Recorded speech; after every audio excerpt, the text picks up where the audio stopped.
दोस्तों कैसे हैं आप सब। जैसा कि आप लोगों को मालूम था कि जो हमारी क्लासेस चल रही थी वो एम एस एक्सेल की थी। तो एम एस एक्सेल हमारा पूरा कंप्लीट हो चुका है। आज जो क्लास है वो है एम एस पावर पॉइंट की। आज से जो स्टार्टिंग क्लास है ये 2-3 क्लासें रहेंगी जो एम एस पावर पॉइंट इसमें पूरा समाप्त कर देंगे हम। और ये जो क्वेश्चन है वो बहुत ही स्पेशल क्वेश्चन है। साथ ही साथ जो पीडीएफ हमने आप लोगों के लिए तैयार की है वो बहुत ही इम्पोर्टेंट है और उसमें ऐसे क्वेश्चंस हैं जो आपके एग्ज़ाम में पूछे जाएंगे। तो आप लोग उस पीडीएफ को जल्द से जल्द खरीद लीजिएगा। उसका जो प्राइस है हमने वो बहुत ही काफ़ी कम रखा हुआ है, वो 29 रुपीज़ की आपको मिल जाएगी। तो देखते हैं हमारे जो क्वेश्चन हैं उनकी ओर बढ़ते हैं। तो हमारा जो फर्स्ट क्वेश्चन है वो है क्या, विच of these is not the view of power point. इनमें से कौन पावर पॉइंट का दृष्टिकोण नहीं है। मतलब पावर पॉइंट का जो व्यू मेन्यू से ऑप्शन संबंधित ऑप्शन है वो इनमें से कौन सा है कौन सा नहीं है ये पूछा गया है। तो ऑप्शन देखेंगे, slide show view, slide shorter view, normal view, outline view. तो इसका जो आंसर होगा वो होगा D, outline view. Which of these is not the view of power point. तो इसका आंसर है आउटलाइन व्यू। इनमें से कौन सा पावर पॉइंट का दृष्टिकोण नहीं है।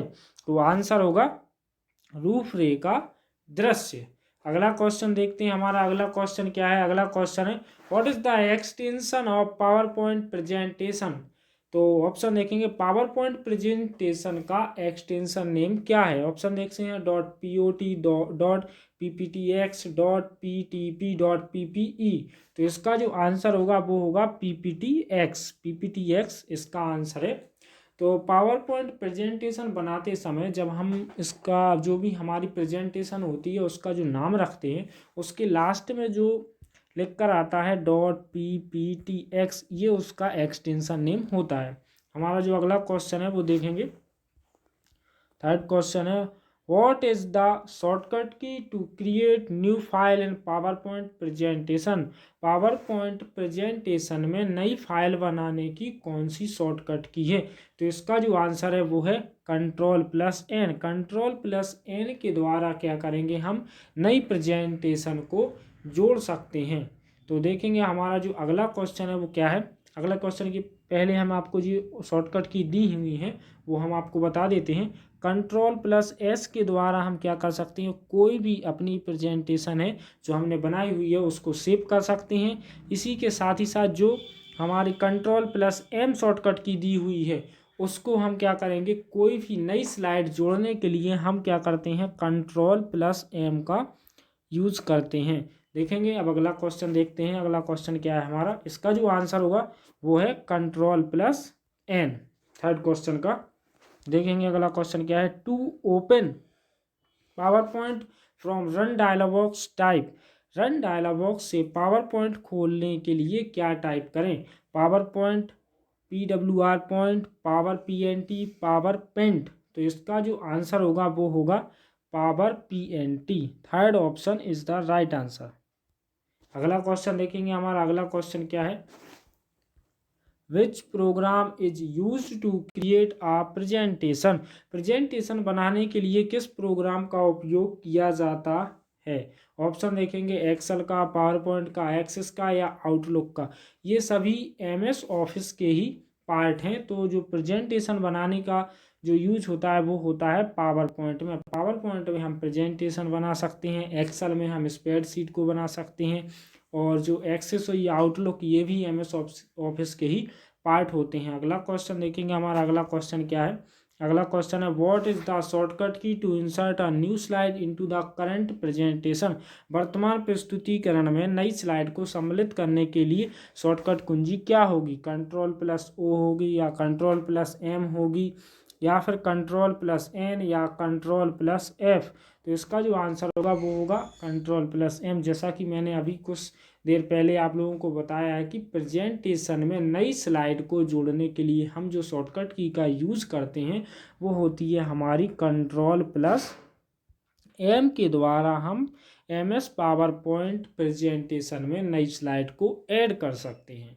अगला क्वेश्चन देखेंगे। 7वां क्वेश्चन है, विच menu does have action what option, button option. किस मेन्यू में एक्शन बटन का विकल्प होता है? टूल्स में, फॉर्मेट में, विंडो में या फिर स्लाइड शो में? तो ये जो ऑप्शन होता है वो होता है स्लाइड शो में।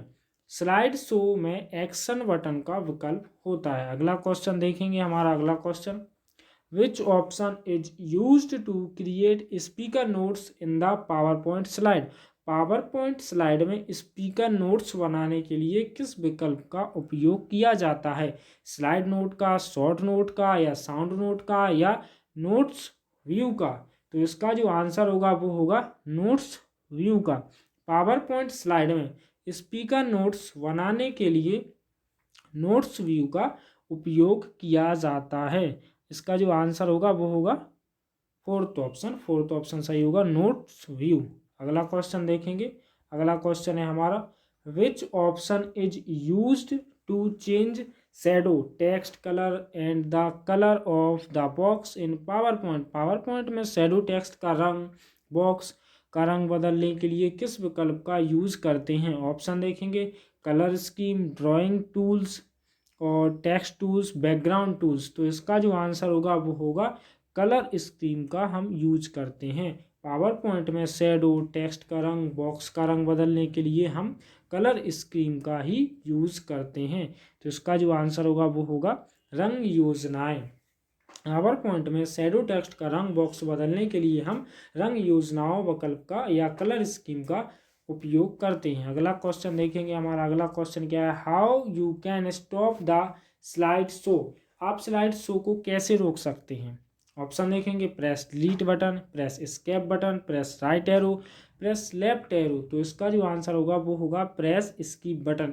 एस्केप बटन को दबाने से हम स्लाइड शो हो रहा है उसको रोक सकते हैं। अगला क्वेश्चन देखेंगे, हमारा अगला question, task pen show the design that is currently being used in the presentation? Task pen में उस डिज़ाइन को दिखाता है जो वर्तमान में प्रेजेंटेशन में उपयोग किया जा रहा है। ऑप्शन देखेंगे, स्लाइड शो दिखाता है, या स्लाइड स्टाइल में दिखता है, या स्लाइड डिज़ाइन, या स्लाइड फॉर्मेट। तो इसका जो आंसर होगा वो होगा slide design. Slide design, task pen show the design that is currently being used in the presentation. इसका आंसर है स्लाइड डिज़ाइन। टास्क पेन में उस डिज़ाइन को दिखाएगा जो वर्तमान प्रेजेंटेशन में यूज़ हो रही है। स्लाइड डिज़ाइन टास्क पेन में उस डिज़ाइन को दिखाता है जो वर्तमान में प्रेजेंटेशन में उपयोग किया जाता है। अगला क्वेश्चन देखेंगे, हमारा अगला क्वेश्चन क्या है, how to insert a table in a slide? हम टेबल को स्लाइड में कैसे इंसर्ट कर सकते हैं? फर्स्ट ऑप्शन देखेंगे, टेबल मेन्यू और इंसर्ट मेन्यू के द्वारा। Click on the insert table in the content pane of the blank slide. A and b दोनों, the table can not be insert into a slide. तो इसका जो answer होगा वो क्या होगा बताइए दोस्तों?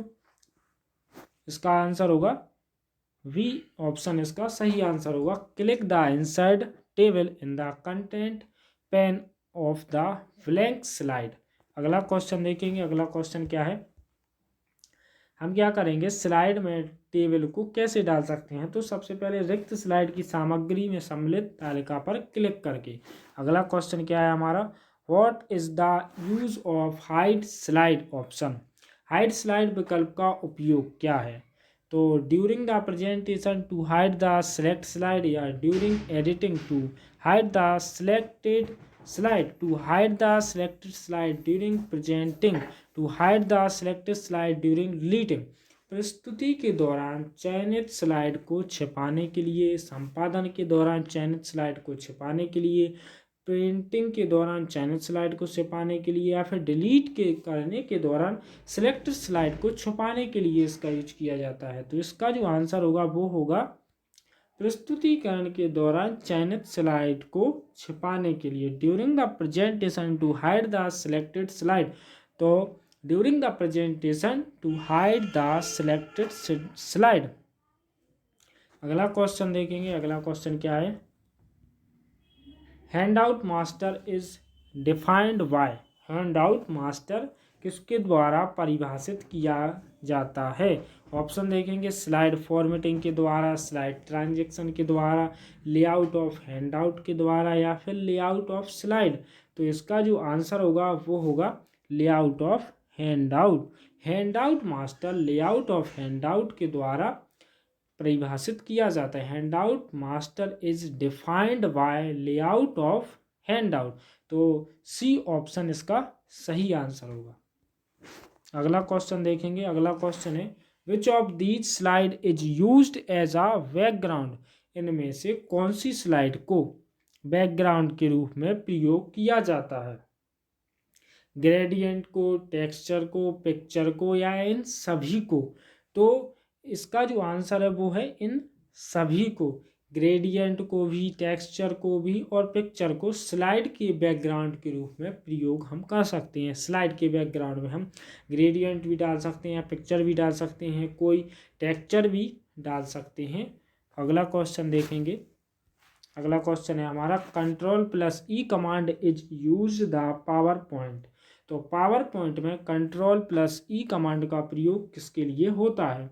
तो इसका ऑप्शन देखेंगे। सबसे पहले तो इसके ऑप्शन क्या है, to make text in the left, to make text in the right, to make text in the centre, all of this. तो इसका जो आंसर होगा वो होगा बीच में टेक्स्ट को बनाने के लिए। टेक्स्ट को बीच में बनाने के लिए हम Ctrl+E का यूज करते हैं। ये ऐसी मतलब शॉर्टकट की है जिसका यूज MS एक्सेल में भी और पावर पॉइंट में भी और MS वर्ड में भी Ctrl+E का यूज सेम ही होता है। अगला क्वेश्चन देखेंगे।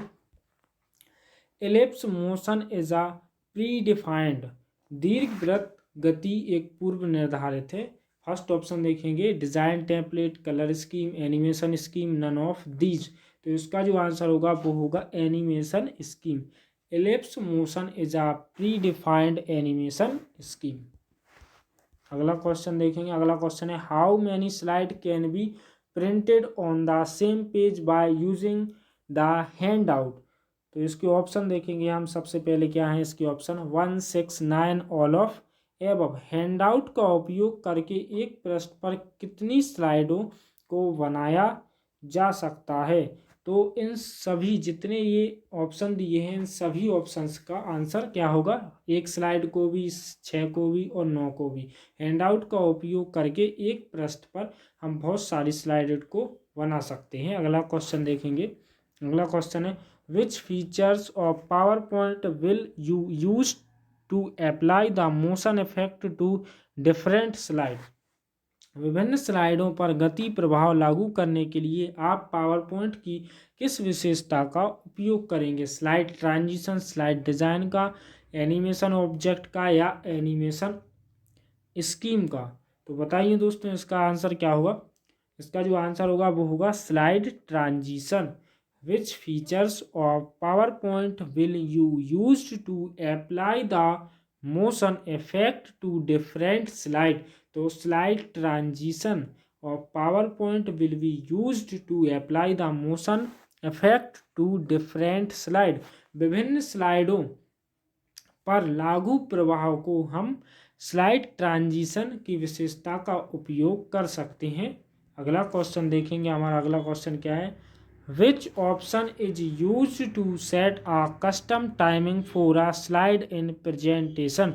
प्रेजेंटेशन में स्लाइड के लिए कस्टम टाइमिंग सेट करने के लिए किस विकल्प का, इनमें से किस विकल्प का हम यूज करेंगे। तो ऑप्शन देखेंगे slide timing, slide transition, rehearsal, slide show, setup.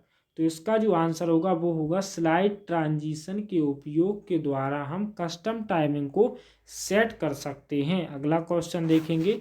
अगला क्वेश्चन क्या होगा, if you want to see only text in the slide which of the tabs will you use. यदि आप स्लाइड में केवल टेक्स्ट देखना चाहते हैं तो आप किस टैब का उपयोग करेंगे, टास्क पेन का, थंबनेल का या आउटलाइन का या टूल बार का। तो हम इस जो ऑप्शन दिया है आउटलाइन का हम यूज करेंगे। यदि स्लाइड में केवल हम टेक्स्ट को देखना चाहते हैं तो आउटलाइन टैब का यूज करके हम सिर्फ टेक्स्ट को ही देख सकते हैं। अगला क्वेश्चन देखेंगे।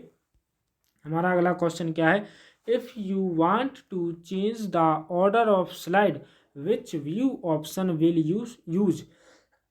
इनमें से आप किस ऑप्शन के द्वारा स्लाइड का क्रम चेंज कर सकते हैं? तो ऑप्शन देखेंगे normal view, slide shorter view, notes page view, slide show view. तो इसका जो आंसर होगा वो होगा स्लाइड शॉर्टर व्यू के द्वारा। यदि आप स्लाइड का क्रम बदलना चाहते हैं, ये अभी बताया इसका हिंदी में मीन्स है, तो इसका आंसर होगा स्लाइड शॉर्टर व्यू। यदि हम स्लाइड्स का क्रम बदलना चाहते हैं तो हम स्लाइड शॉर्टर व्यू विकल्प का ही यूज़ करेंगे। स्लाइड शॉर्टर व्यू के द्वारा हम स्लाइड्स का क्रम व्यवस्थित या क्रम बदल सकते हैं। अगला क्वेश्चन देखेंगे। अगला क्वेश्चन क्या है? Which menu contains an option like animation scheme, custom animation, slide transition? किस मेन्यू में animation scheme, custom animation, slide transition जैसे विकल्प होते हैं? ऑप्शन देखेंगे insert menu, tools menu, view menu, slide show menu. तो इसका जो आंसर होगा वो होगा slide show menu. Slide show menu में animation scheme, custom animation, slide transition जैसे विकल्प इत्यादि विकल्प उपलब्ध होते हैं। ये सभी विकल्प उपलब्ध किस में होते हैं? स्लाइड शो मेन्यू में। स्लाइड शो मेन्यू में animation scheme, custom animation, slide transition ये आदि विकल्प इसमें उपलब्ध रहते हैं। अगला क्वेश्चन देखेंगे। अगला क्वेश्चन क्या है? Which option is right for inserting a hyperlink in a slide? Choose insert and hyperlink. Press Ctrl+ key. Hyperlink cannot be inserted into the slide. A and B दोनों एक स्लाइड में hyperlink डालने के लिए कौन सा विकल्प इनमें से सही होता है? तो एक स्लाइड में एनिमेशन डालने के लिए हम क्या करेंगे? सबसे पहले इंसर्ट मेन्यू को चूज करेंगे, फिर वहाँ से हाइपरलिंक को, तो वहाँ से भी डल जाएगा। और दूसरा ऑप्शन होता है क्या? Ctrl+K। इन दोनों के द्वारा। तो इसका जो आंसर होगा वो होगा A एंड B दोनों। तो स्लाइड में क्या करना है? हाइपरलिंक डालने के लिए हम Ctrl+K शॉर्टकट की का भी यूज कर सकते हैं, या फिर इंसर्ट पर जाएं, फिर वहां पर हाइपरलिंक को चुन सकते हैं। तो इसका जो आंसर होगा वो होगा D answer, A and B दोनों। अगला क्वेश्चन देखेंगे। अगला क्वेश्चन क्या है? The slide sorter in the PowerPoint is in the menu। PowerPoint में स्लाइड सॉर्टर मेन्यू होता है। तो ऑप्शन देखेंगे इंसर्ट, व्यू, फाइल, एडिट। जो PowerPoint में स्लाइड सॉर्टर है वो किस मेन्यू में होता है? इंसर्ट में होता है, व्यू में होता है, या फाइल में होता है, या एडिट में होता है? तो किस मेन्यू में होता है ये पूछा गया है। तो इसका जो आंसर होगा वो होगा व्यू मेन्यू। पावर पॉइंट में स्लाइड सॉर्टर क्या होता है? व्यू मेन्यू में पाया जाता है या होता है। ठीक है। अगला क्वेश्चन देखेंगे। अगला क्वेश्चन है what happens to apply design templates. आप डिजाइन टेम्पलेट लागू क्या डिजाइन टेम्पलेट लागू करें का क्या होता है? इसकी जो ऑप्शन है वो पढ़ते हैं। Changes the contents of the slide, adds the functionality of the slide, change the look of the slide without any changes in the content of the slide, none of these। Slide की सामग्री को बदलता है या उसकी कार्यक्षमता को जोड़ता है, या स्लाइड की सामग्री के बिना किसी बदलाव के स्लाइड की रूप बदले, या इनमें से कोई नहीं। तो इसका जो आंसर है वो क्या होगा? सी इसका सही आंसर होगा। स्लाइड की सामग्री में बिना किसी बदलाव के स्लाइड का रूप बदल सकते हैं। Change the look of the slide without any changes in the content of the slide. तो इसका जो आंसर होगा वो होगा सी, डिजाइन टेम्पलेट लागू कर सकते हैं। अगला क्वेश्चन देखेंगे। अगला क्वेश्चन क्या है? The predefined style that can be used for presentation in power point is called. Option देखेंगे ऑटो स्टाइल, विजार्ड, टेम्पलेट, या प्री फॉर्मेटिंग। तो इसका जो आंसर होगा वो क्या होगा? टेम्पलेट। क्या कर सकते हैं? जिस पूर्व निर्धारित शैली का उपयोग पावर पॉइंट में प्रस्तुतिकरण के लिए किया जा सकता है उसे कहा जाता है क्या? टेम्पलेट्स। इसका जो आंसर होगा वो होगा टेम्पलेट्स। अगला क्वेश्चन देखेंगे हम। In a presentation the animation scheme can be applied in which slide. एक प्रेजेंटेशन में किस स्लाइड में एनिमेशन स्कीम लागू की जा सकती है? ऑल स्लाइड में, सिलेक्टेड स्लाइड में, करंट स्लाइड में, या इन सभी ऑप्शंस में? तो इसका जो आंसर होगा वो होगा इन सभी ऑप्शंस में। करंट स्लाइड में भी एनिमेशन स्कीम लागू की जा सकती है, सिलेक्टेड स्लाइड में भी कर सकते हैं और सभी स्लाइड्स में भी हम एनिमेशन स्कीम को लागू कर सकते हैं। अगला क्वेश्चन देखेंगे, which of the keys will you press to check spelling. Spelling को चेक करने के लिए आप इनमें से कौन सी की को प्रेस करेंगे, F3, F5, F7, F9। तो जनरली सी बात है, स्पेलिंग चेक करने के लिए F7 का ही यूज किया जाता है। अगला क्वेश्चन देखेंगे, अगला क्वेश्चन है, how many types of layout are in the PowerPoint. PowerPoint में कितने प्रकार के लेआउट होते हैं, 4, 5, 6, नन ऑफ दीज। तो इसका जो आंसर होगा वो होगा 4। तो हम पावर पॉइंट में 4 प्रकार के लेआउट का यूज कर सकते हैं। इसी के साथ दोस्तों हमारी जो क्लास होती है वो होती है समाप्त। आप लोगों के लिए जो PDF तैयार की गई है आप उसको एक बार ज़रूर खरीद कर देखें, और जो क्वेश्चंस उस PDF में दिए गए हैं वो एग्ज़ाम के लिए बहुत ही इंपॉर्टेंट है, CPCT एग्ज़ाम के लिए। तो आप लोग उसको ज़रूर खरीदें। इसी के साथ जो क्लास होती है हमारी समाप्त। मिलते हैं कल इसी समय इसी टाइम पर। जय हिंद दोस्तों।